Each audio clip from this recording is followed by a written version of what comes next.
మామా, అరబ్లో జరిగే యుద్ధంపై ఇప్పుడు ప్రపంచం మొత్తం ఆధారపడింది. ఆ యుద్ధం వల్ల ఇండియా ఎలా ఎఫెక్ట్ అవుతుందో తెలుసా? Energy crisis. ప్రపంచం మొత్తానికి ఎక్కువగా ఆయిల్ గల్ఫ్లోని సముద్ర మార్గం నుండే వస్తుంది.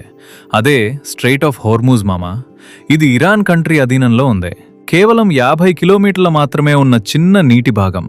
కానీ ప్రపంచ ఆర్థిక వ్యవస్థనే కుదిపేయగల శక్తి దానికుంది. గల్ఫ్ నుంచి బయట ప్రపంచ సముద్రాలకు వెళ్లాలంటే ఓడలకున్న ఏకైక దారి ఇదే. పర్షియన్ గల్ఫ్ చుట్టూ మొత్తం 8 దేశాలున్నాయి.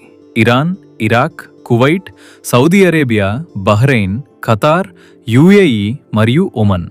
ప్రపంచంలోని 40% సహజ వాయువు నిల్వలు కూడా ఇక్కడే ఉన్నాయి.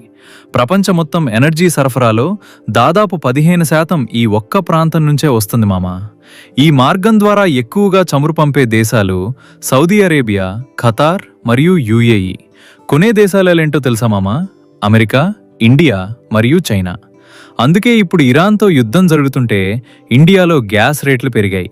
యుద్ధం ఇలాగే ఒక వారం కొనసాగితే పెట్రోల్ కూడా పెరిగే అవకాశం ఉంది అని నిపుణులు చెప్తున్నారు. మీరేమనుకుంటున్నారు మామా? పెట్రోల్ పెరుగుతుందా, పెరగదా? మీ అభిప్రాయం కామెంట్ చేయండి మామా.